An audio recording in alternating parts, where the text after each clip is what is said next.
experimentos dos quais é derivada essa ideia. Mas o sistema da fantasia é algo totalmente distinto. A comparação, as ideias que o formam possuem um sentimento ou maneira de concepção bem particular. A comparação entre crença e poesia talvez ilumine essa diferença. Hume diz que a poesia pode conter mais das circunstâncias que formam uma imagem ou quadro completo. Pode nos apresentar uma descrição mais minuciosa de seu objeto e pode ter um efeito mais sensível na imaginação que os sentidos e a experiência. Por tais meios, ela capta nossa atenção e, para usar uma frase tradicional, agita os espíritos. Embora disponha seus objetos em cores mais vívidas, os sentimentos de suas ideias são meros fantasmas do sentimento que ocorre na mente quando raciocinamos sobre probabilidade, por menor que ela seja. Em outras palavras, as paixões são as mesmas, mas os sentimentos não. Veemência não é sinônima de força.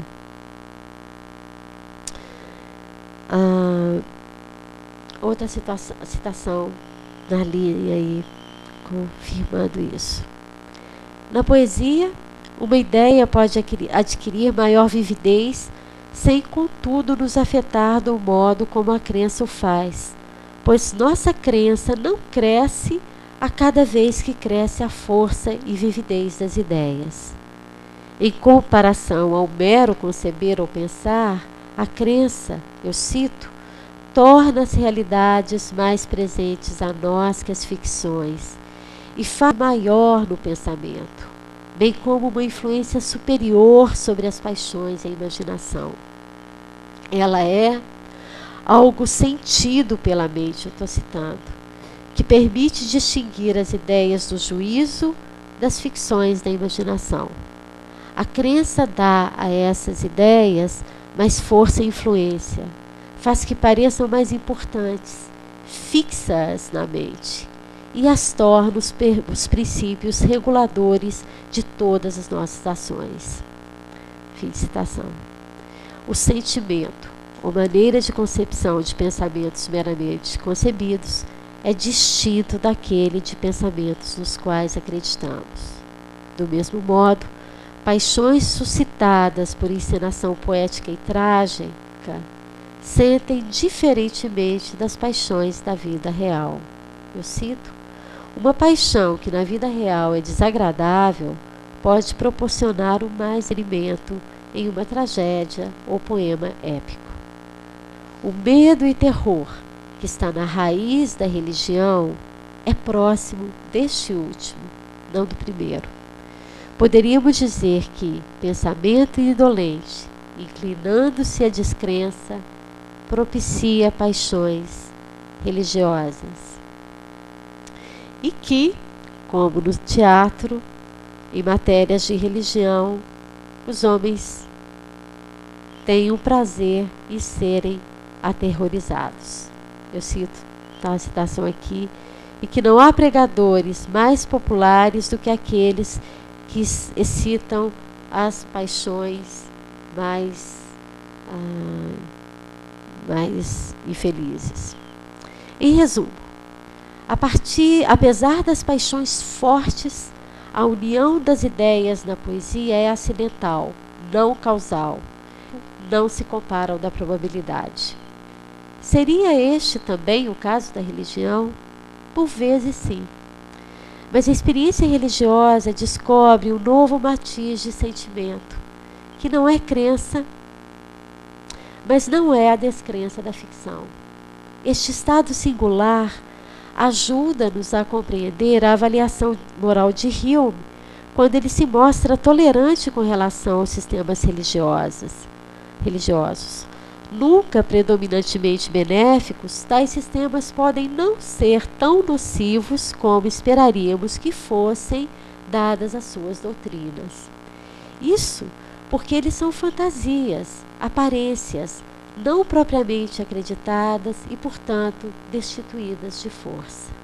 Em uma nota, ele observa que, apesar de arrogante e positivo, o dogma religioso não consegue transmitir convicção acerca da existência de seus objetos que se compare à da vida comum, ou a que obtemos pelo raciocínio experimental e observação diária. 2 citações confirmando isso. Mais uma vez, a analogia entre doutrinas católicas, transubstanciação, sacramento da ordem e convenções civis, a obrigatoriedade das promessas, é iluminadora. Em ambas ocasiões, eu cito, uma certa fórmula verbal, juntamente com uma certa intenção, muda inteiramente a natureza de um objeto externo e até mesmo de uma criatura humana. Fim de citação. Contudo, Hume observa que, enquanto um sacerdote pode invalidar suas palavras por uma intenção secreta, a forma das palavras valida um contrato à revelia das intenções ocultas das partes. Se nossos problemas poderiam surgir no nosso convívio, no nosso comércio.